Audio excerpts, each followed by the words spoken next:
ఉమ్మడి పశ్చిమ గోదావరి జిల్లాలో రాజకీయం ఇంకా ఉడుకు తగ్గలేదు. రూలింగ్ లోకి రావడంతో సైకిల్ పార్టీ సై అంటోంది. అధికారం పోయినా తగ్గేదేలే అని వైసీపీ అంటోంది. దీంతో ఇప్పుడు కీలకమైన జెడ్పీ పీఠం చుట్టూ పొలిటికల్ గేమ్ మొదలైంది. ఇందులో విజయం ఎవరిది అన్న ఆసక్తికరం రేపుతోంది. ఇప్పుడు ఏలూరు జెడ్పీ పీఠం చుట్టూ రాజకీయం ఆగేదేలే అంటున్న అధికార పక్షం, తగ్గేదేలే అంటున్న విపక్షం. జెడ్పీటీసీలతో జగన్ భేటీ ఫలితాన్నిస్తుందా? అధికారంలో ఉన్నప్పుడు ఉమ్మడి పశ్చిమ గోదావరి జిల్లా స్థానిక సంస్థల ఎన్నికల్లో తిరుగులేని విజయం సాధించిన వైఎస్ఆర్ కాంగ్రెస్ పార్టీ మొన్నటి సార్వత్రిక ఎన్నికల్లో ఘోర ఓటమిని మూటగట్టుకుంది. దీంతో ఆ పార్టీ తరపున గెలిచిన ప్రజా ప్రతినిధులంతా ఒక్కొక్కరుగా అధికార కూటమి వైపు చూస్తున్నారు. కొందరు టీడీపీలో, మరికొందరు జనసేనలో చేరుతున్నారు. మాజీ డిప్యూటీ సీఎం ఆళ్ల నానితో పాటు ఏలూరు మేయర్, జిల్లా పరిషత్ చైర్మన్ సహా పలువురు కార్పొరేటర్లు, జెడ్పీటీసీలు వైసీపీకి గుడ్ బై చెప్పేశారు. ఈ వలసలకు అడ్డుకట్ట వేయలేక నానా తంటాలు పడుతోంది వైసీపీ హైకమాండ్.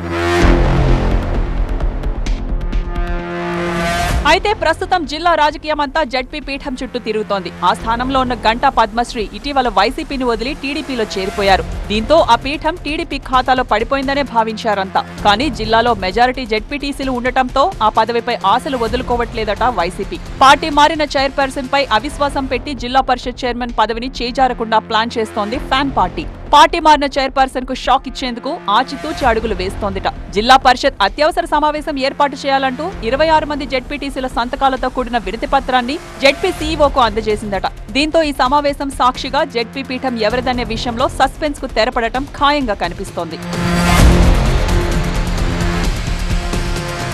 అప్పట్లో 48 జెడ్పీటీసీ స్థానాలకు గాను 46 స్థానాల్లో గెలిచిన వైసీపీ జిల్లా పరిషత్ చైర్మన్ గా కౌరు శ్రీనివాస్ కు బాధ్యతలు అప్పగించింది.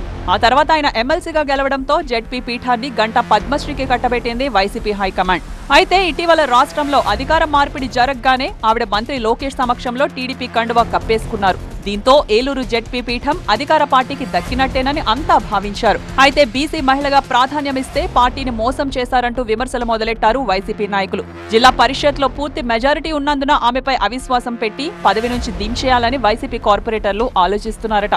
అందుకే అత్యవసర సమావేశం ఏర్పాటు చేయాలని పట్టుబడుతున్నారట. అత్యవసర సమావేశం కోసం 26 మంది జెడ్పీటీసీలు వినతి పత్రంపై సంతకాలు చేసినా చాలా మంది వైసీపీ జెడ్పీటీసీలు పార్టీ మారతారనే ప్రచారం జోరుగా జరుగుతోంది. ఇప్పటికే కొందరు కూటమితో టచ్ లోకి వెళ్లినట్లు తెలుస్తోంది. అందుకే ఆలోపుగా ప్రస్తుత జెడ్పీ చైర్పర్సన్ పద్మశ్రీపై అవిశ్వాసం పెట్టి పదవి నుంచి దింపేయాలని చూస్తోందట వైసీపీ. అలా జెడ్పీ పీఠాన్ని తమ ఖాతాలోనే ఉండేటట్లుగా ఎత్తుగడ వేస్తోంది ఫ్యాన్ పార్టీ. అయితే పశ్చిమ గోదావరి జిల్లాకు 15కు 15 అసెంబ్లీ స్థానాలు గెలిచిన కూటమి జెడ్పీ పీఠం చేజారుతుంటే చూస్తూ ఊరుకుంటుందా అనే చర్చ కూడా జరుగుతోంది. రూలింగ్ పార్టీ ఇంకెంత అలర్ట్ గా ఉంటుందో చెప్పక్కర్లేదనే వాదన వినిపిస్తోంది. అయితే జెడ్పీలో ప్రత్యేక సర్వసభ్య సమావేశం ఏర్పాటు చేయాలని వైసీపీ డిమాండ్ చేస్తున్నా దీనికి సంబంధించి మాజీ మంత్రి కారుమూరి నాగేశ్వరరావు, జిల్లా ఇన్ఛార్జ్ ప్రసాద్ రాజులు నిర్వహించిన సమావేశానికి 16 జెడ్పీటీసీలు మాత్రమే హాజరవడం చర్చనీయాంశమవుతోంది. దీంతో జెడ్పీ అత్యవసరం జరుగుతుందా, జరిగిన వైసీపీకి అనుకూలంగా జెడ్పీటీసీలు ఓటేస్తారా అన్నదే ఇప్పుడు సస్పెన్స్.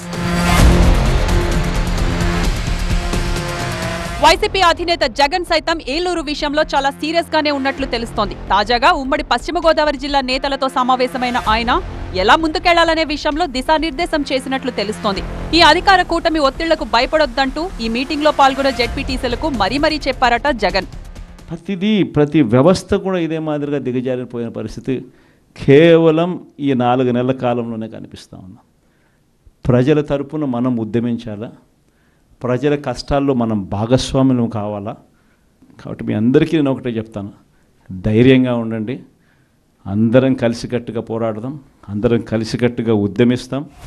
జెడ్పీ పీఠం చుట్టూ తిరుగుతూ కీలక మలుపులు తీసుకుంటున్న ఏలూరు రాజకీయంలో తాజా పరిణామాలతో ఏం జరగబోతుందన్నదే ఆసక్తి రేపుతోంది.